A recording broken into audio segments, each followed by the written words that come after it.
Hello and welcome to Leadership, Relationships, and Change. Today's topic is how leadership and relationship influence change. And although that sounds like motherhood and apple pie, I think you're going to be surprised at a few things we have to share today. So I'm here with my co-host, Dr. Drumm McNaughton, the change leader. And you want to find out more about him, you can certainly do that. Just go to thechangeleader.com. And I am Dr. Rhoberta Shaler, the Relationship Help Doctor. And there you have me, right there. Oh, he's got it all figured out now. And my specialty is helping people, the partners, the exes, the adult children, and the co-workers of what I call chronically difficult people. And I coined the phrase hijackals for them. Hijackals are people who hijack relationships for their own purposes, while relentlessly scavenging them for power, status, and control. So if you have a person who meets that description, you may want to go and get my free ebook at hijackals.com. So what do you specialize in, Drumm? Well, we work with education organizations to improve student outcomes, faculty participation, and create sustainable financial institutions. So it's all about higher education. It's all about making change work, and higher ed folks generally don't like change. So we've bit off a big elephant to chew on. And do you call yourself Sisyphus and Co.? I'm sorry, I didn't catch that. Do you call your company Sisyphus and Co.? No, although we probably should. It sounds like it would work for that mandate. Yeah. Well, you know, it's education organizations are coming up to a precipice. What the heck? Precipice. Thank you. I have a hard time with that word. You'd think I wasn't educated. Anyway, they're coming up to a precipice, and that precipice is they start falling off the cliff, and there's no turning around from a financial perspective. You have to look at things organically. You have to look at things holistically. And when you do that and understand you're just part of the talent management chain, supply chain, then you start to see where your role is and what you can do. So yeah, do people like to think they're part of a supply management chain? I mean, do human beings like to think in those terms? They do, yes. They do? Education organizations don't. They think they are their own castle unto themselves, you know, the white pillars of education, but they really are just part of the talent supply chain. How do you train people to fulfill the jobs in the marketplace? It's through education. So anyway, yeah. Different concept, different times. Yes, and if you've ever worked in education, you know exactly what he's talking about. That it's like, you know, to get them to move even a tiny bit, and then as soon as you get them just moved a tiny bit, 14 people say, "We're okay over here." Yeah. Well, it's almost like the devil you know versus the devil you don't know. Which one do you want to stay with? Yeah. You know, for sure. So when we think about the obvious, that leadership and relationship obviously influence change, what does it require in the leadership arena to even get that to be a concept that could be considered? Well, you know, it's interesting you phrase it like that, Rhoberta, because leadership is all about trust. And it's all about relationships. How many leaders have we seen, and especially in education organizations, how many leaders come in with their 90-day plan? You know, we're going to make all these changes before they have the trust of the people there. And education organizations trust, in my opinion, they trust far less than most normal organizations. In industry and business, they're more about security, I think. The faculty members, you stop and think, tenure was created, and I'm jumping way down the rabbit hole right off the bat here. But tenure was created to protect those people who do research and don't teach, so that they would be able to go off and have job security for a period of time. It has become an untenable, the term that comes to mind is bastardized. It has changed to where you get lifetime, if you get tenure, that you get lifetime employment, and you don't have to be accountable to anyone for what you do. Now, that's wrong. So why should someone change? Because I have lifetime employment, I have a retirement all guaranteed. Why should I change? So these 90-day plans that come into effect, you're going to get pushback because you haven't developed the trust, you haven't developed the relationship to entice people to change. Right. And there we have the two key components. Leadership says, maybe change would be a good idea. Let's do this 90-day plan. The relationship says, whoa, I'm not having anything that makes it remotely possible that I could lose anything. Exactly. You know, I'm sure you deal with it in your practice all the time, where you'll have couples come in and one of them wants to have things change and the other doesn't want to change at all. And how do you motivate a partner who is unwilling to change? How do you get them to change? It's the same thing. Well, it is in one difference, though. In a relationship, you don't have any tenure. This is true. So I can say, all right, well, if there is no change and we've explored all the options that I would like to see changed and you say no, then I may have to say to you, in that case, I can't stay with you any longer. Mm-hmm. So there's an out clause. And if you happen to be married, only one person has to want a divorce for a divorce to take place. Right. So it's quite different in the relationship setting, because if you want partnership and you've entered into partnership, partnership has its own ethics and values and best practices, no matter what the partnership is. And a partnership in a romantic relationship and a significant other relationship has the same things. And if you want that, if you want the emotional intimacy and the amazing things that you can have in a relationship that allow you to have honesty, safety, trust, respect, reliability, all of that basic to it, then both people have to do something that leads there. But in the other situation you're discussing, I mean, certainly we have so many more players to consider, but so therefore we have a much greater weight to move. But in a love relationship, hopefully we're invested in ourselves and each other and the relationship to the point where we say, let's make it the best possible. But nobody's getting paid for it, so it can end at any time. And that is quite a driving force in motivation. Yeah, you know, it certainly can be. And in a tenure situation, and let's face it, there's only about a third, 33% or so, faculty who actually have tenure.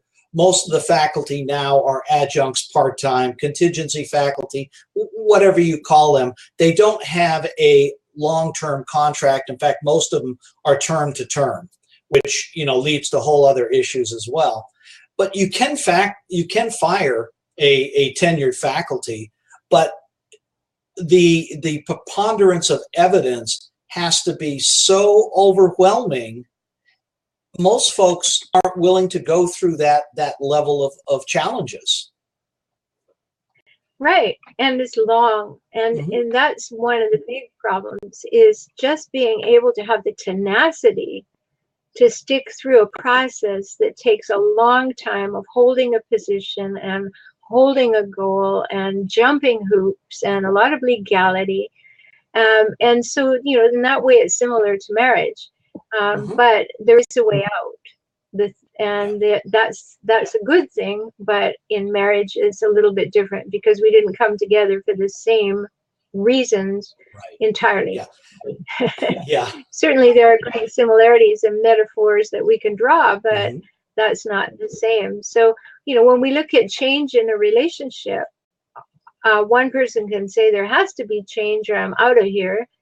And the other person can then make a decision as to whether that change is doable, or they're willing to do it, or they're capable of doing it, or they need help to do it, or they just don't care. Right. Right. It's very, very straightforward once you get into figuring it out.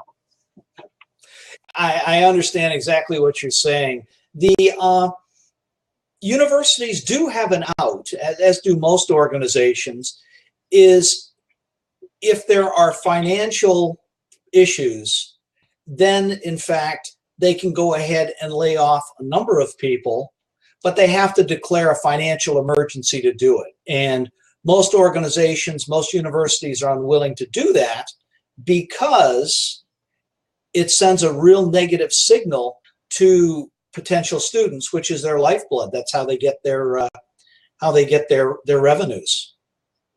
So, right. Yeah. Right. I teach for a university, and I am whatever one of those adjunct contingency, one of those people. I teach one program in the MBA program at the University of Texas at Dallas. And, I don't have any influence of any kind at any time except on my students and the course material. Exactly. The rest of it, no input. Yeah. No input. It really comes down to that central theme that's run through so many of our conversations: trust. Yeah. The change depends on the mental models of the followers and the amount of trust that they have in their leadership. And without that trust, people are unwilling to change. Yeah, well, that's the way it is in any fundamental relationship, including the one you have at home with the person you say you love the most.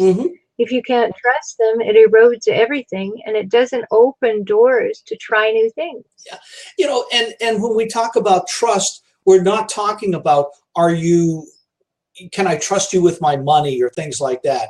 The trust goes far deeper. It goes to an emotional level. And that's where I think so many folks, when we talked a lot about millennials last time, I think so many folks do not trust, and that's something you're supposed to learn in your family of origin. It doesn't happen. People don't establish the same kind of face-to-face relationships that they used to, which is important for developing trust. In the consulting arena, how do you develop trust with a client? You're coming in, you're going to make changes within that client organization or within the relationship. How do you develop that kind of trust that's necessary so that someone is willing to change? The devil you know, the devil you don't know. Yeah, and when you go into a primary relationship, with a significant other in your life, so many things seem to come ahead of building trust. I often say, and it happens when you're a new employee in a company, you're kind of in a chemical haze when you start out. Like your body is responding to things, the excitement, the challenge, the joy, your body is flooded with hormones. And so you're not noticing the red flags. In fact, because you're wearing rose-colored glasses, you can't see them at all. And this is, if you take it to the arena of work, this is a perfect fit for me. This is going to be great. I love their corporate values. Whoa, I got all of that. So you're in this hormone haze, and then immediately, it seems so frequently that people then immediately jump into the wedding daze, D-A-Z-E, like how are we going to live together or marry each other and move on, because this hormone haze is a biological imperative moving us towards that commitment so that we can have babies, right? And so we're not in our right mind during any of that time. No. And so the same thing happens when you finally put your head up, you know, you go for out of your cubicle and go, wow, there's some really unattractive stuff going on in here. Yeah. And the same thing happens, you know, when you kind of look at your partner and say, who are you and how did you get here? Oh, and that happens so frequently, doesn't it? Yeah, it does. And then what? You know, Yeah. like now here's the reality. Now that we are hit with the question on both fronts, work or home, who am I? That's Like it exactly. what are my values? What's Mm-hmm. my vision for my life? Yeah. What are my beliefs about everything, about how the world works, about money, about relationships, about trust, my beliefs about everything? And what is my purpose right now, or my purposes right now? Mm-hmm. And have I really done the work to know the answer to those questions and then been able to engage another person in that conversation with me? Right. You know, Right? I like the spiritual definition of marriage. You know, it comes from the Hindu. It's two souls coming together to become one, and as a one pursuing their relationship with God. It looks at it from a very different perspective. I was having a conversation with a good friend of mine the other day, who she's been divorced now for probably 5-7 years. She's back out dating again. And she's met somebody who's really a special guy. And she said, we're taking it slow. We're becoming friends. We're not going to the level of physical intimacy that we've done in the past. We're getting to know each other. And that to me is very smart, because you're avoiding those hormone days that you talked about. Yeah. You know, how many folks that they base their relationship on the physical intimacy, and they forget about friendship is far more important, because as you get older or as you get more familiar, you know, is the physical intimacy that important? No, I would say for most people, it fades in its importance. Yeah, I mean, we're not talking about whether or not you have the urge. We're talking about the necessity, or, or the way that it fits in the priority order. Sure. The whole thing being that if you don't have a friendship, Mm-hmm. when you're really angry at each other, what are you going to build it on? Like getting back to that friendship that you don't want to lose. Like I have a couple that I'm working with right now, and he's 65 and she's 70.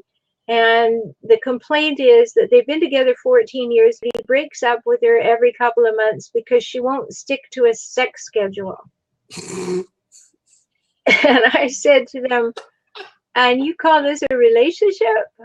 Like, 14 years don't matter for anything. If she's one day late on the sex schedule, we're going to break up, you know? Yeah. We have to have perspective and know who we are and live our values in order to make that happen, right? Yeah. And that's an inside job. And so frequently people don't want to do the inside work. They want to blame somebody. You know, when people ask me, what's my work about? I say, generally, it's about teaching people to have blame-free, shame-free, game-free, non-manipulative relationships. Mm-hmm. Yeah. But if we go outward first instead of inward first, we're going to get into the blame, shame, and game and manipulation world. Because I want you to change. I want you to know you're wrong. I want you to know all these things. And you don't actually take the time to find out what's going on with yourself. You just hurt, or you're angry, or whatever, so it goes outward. Yeah. And a much better idea is to sit with it and go inward. Well, for many people, they can't do that, though. Right? I shouldn't say they can't. They don't want to do that because it's too painful. It's just like William Bly, a little book about the human shadow. You know, we carry around that bag of stuff all the time. And every time something happens, we take part of ourselves and throw it in that bag, until all of a sudden somebody pushes you just a little bit.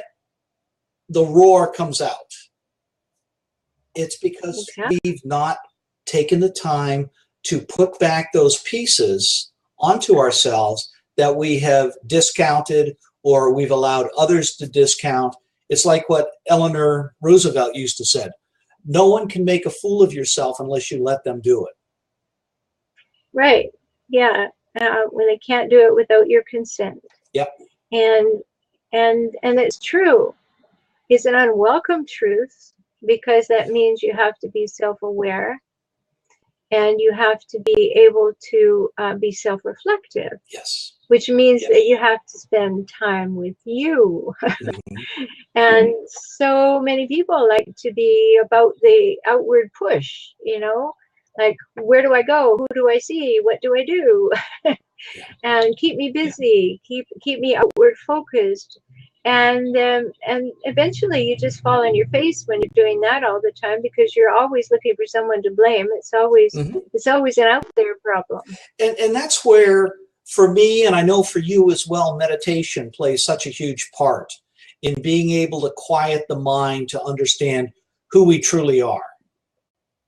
Yes.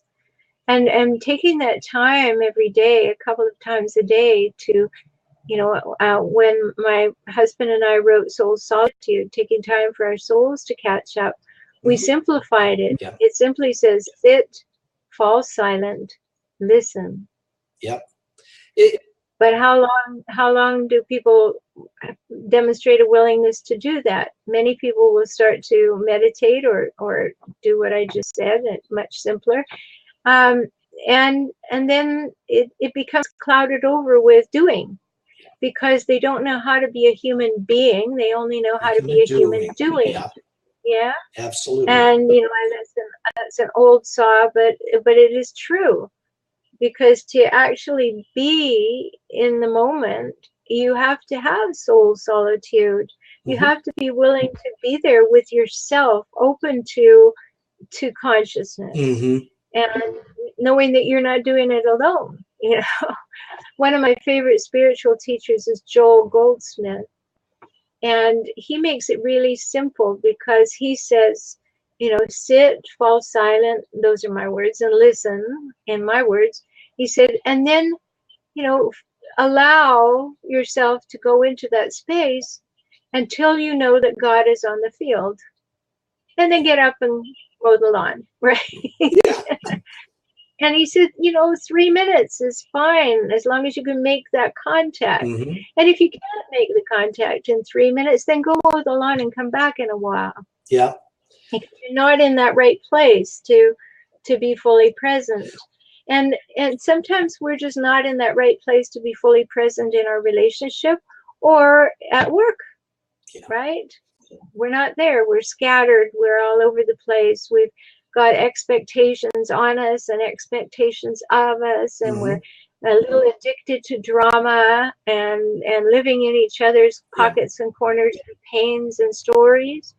And those things completely take us out. And yes, as Roy just wrote in the chat box, alignment is key. Yeah. If you don't have the alignment between your values, your vision for your life, your beliefs, and your purpose, you don't have integrity because you don't know who you are and you don't know what to do next. You have nothing to measure it against. Yeah. As we're speaking of meditation, I think I mentioned this in a blab a few months ago. What I love about values is when I ask people to do their values, I ask them to put them in order so that they know how to make a decision. Yeah. And that comes, as I mentioned in the other blab, that comes from a Hindu place of yamas and niyamas. The fact that in the Hindu structure, there are 5 things to do and 5 things not to do. And they don't go in order of 5 and 5. They're put in a priority order so that asteya, which is non-stealing, is a lower order than number 1, which is ahimsa, which is non-violence. So if your child were starving to death, you would steal because you don't want to do violence to your child. So you always know how to make a decision. Yeah. And so there's wisdom to be drawn from these ancient practices and studies that can help us. Oh, that's lovely, Roy. Yeah, He wrote, that is "You will nice. never make it as a wandering generality. You must become a meaningful specific." I like that. Whose quote is that? It looks like you know where it came from, unless it's Oh yeah. oh, Zig Ziglar. Of course. Yeah, yeah. He's a great guy. I met him several times, and pithy. There we have it. But if we don't know, yeah, there's the other side to it. But if we don't do the work, we can't get the results. It's as simple as that. So, Drumm, when you go into an organization, how frequently do you have to see them or have the conversation before they're willing to do the work? It depends. It depends. Yeah. Sometimes it's easy, sometimes it isn't easy. And it really depends on how quickly they will trust me to do what I need to do. A lot of times it has to do with a lot of workshops to build that trust, to let them, give them, here is the situation. How do we solve this? And get them to pull the solution out. You know, people support what they help create. This is especially true in education organizations. You know, just doubling back to what you were saying a little bit and Roy's comment about alignment, I call it a different thing. I call it attunement. Because attunement has to do, for me, with the heart. And it's the heart that learns how to trust. The alignment for me, at least in my business, the alignment has to do with the org chart, the boxes on the org chart, matching the strategies, matching the branding, all of those things. The key component of that is the people. It's the relationships. And without those relationships, there's no way that you can affect the change. And that, to me, is an attunement of the heart. We have a shared vision for what needs to happen. I trust you. All of those things have to happen to make the change work. And that's the same thing that happens in significant other relationships. That level of trust. But there's also another piece that I was wondering about in the process. You were saying about doing workshops and slowly bringing about the idea, blossoming the idea.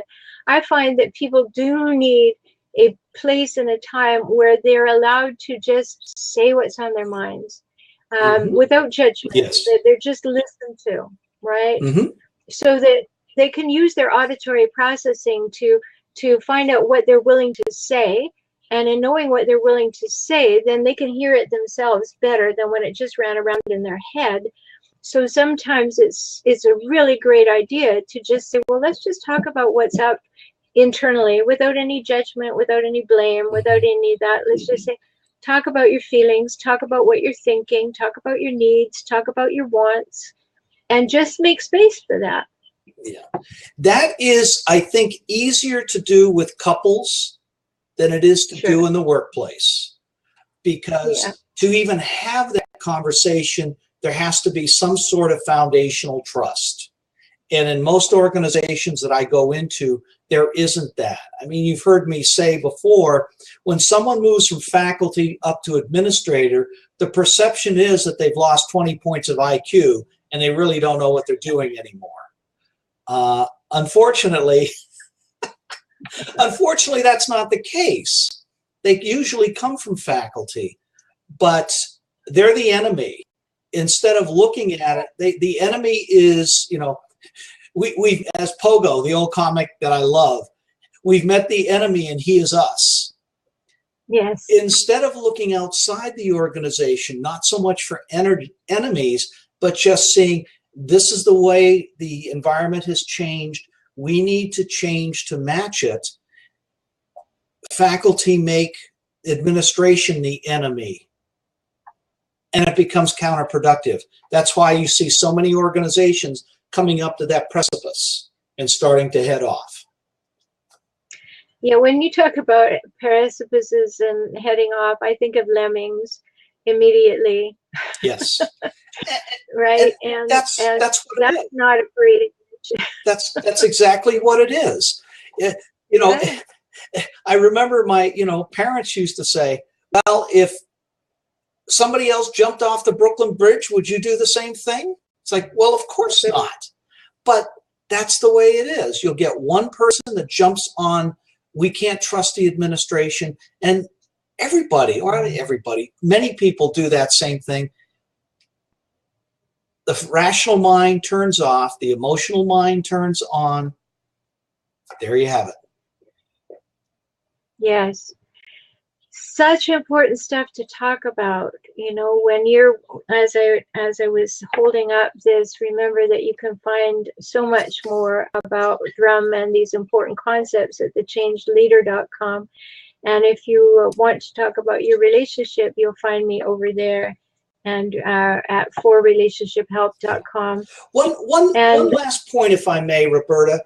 You know, we talk about organization change as this massive thing, but it really boils down to, it's all about individuals and individuals wanting to change. So it really comes back to what you were saying, is building the trust within the two people, and that trust builds up.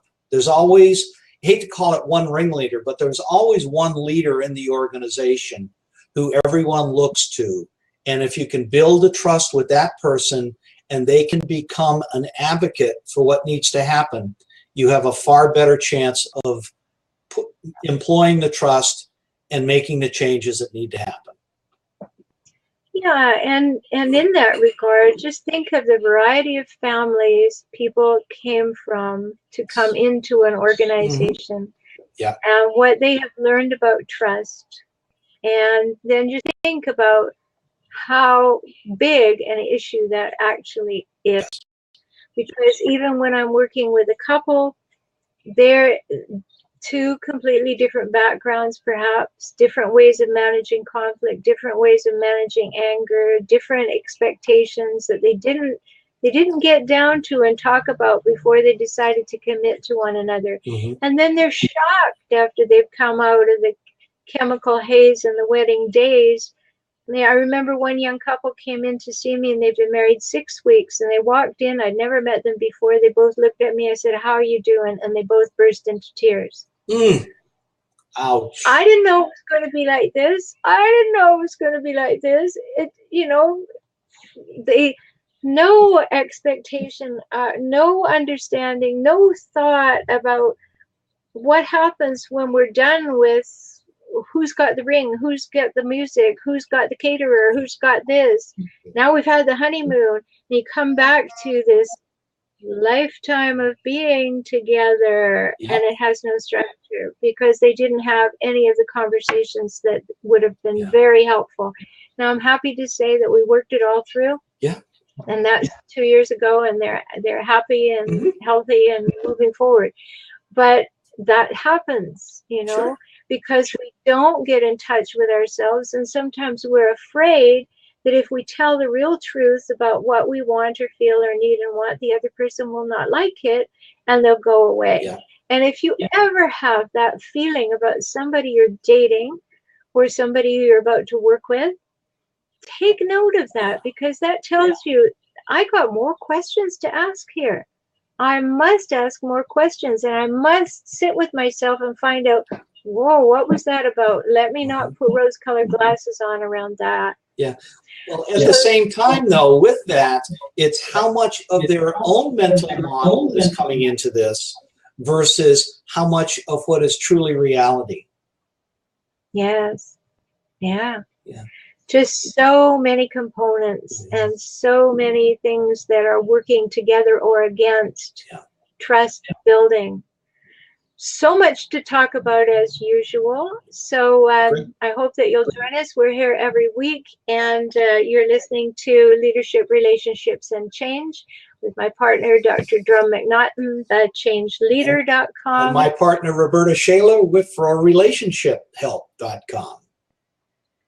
And next week we'll have something fun to talk about. Thanks for being with us. All of those of you who were here, it will be available for you to listen to on replay at Blab or at my YouTube channel, which is For Relationship Help. And perhaps it's on your YouTube channel too. Is it, Drumm? Well, we're getting there. Okay, it will be on Yeah, Drumm's YouTube channel. we just changed marketing firms, and I've got my intake with them today. So. Oh, okay, great. Well, thanks so much, Drumm, and thanks everybody, and we'll talk soon. Cheers. Bye-bye.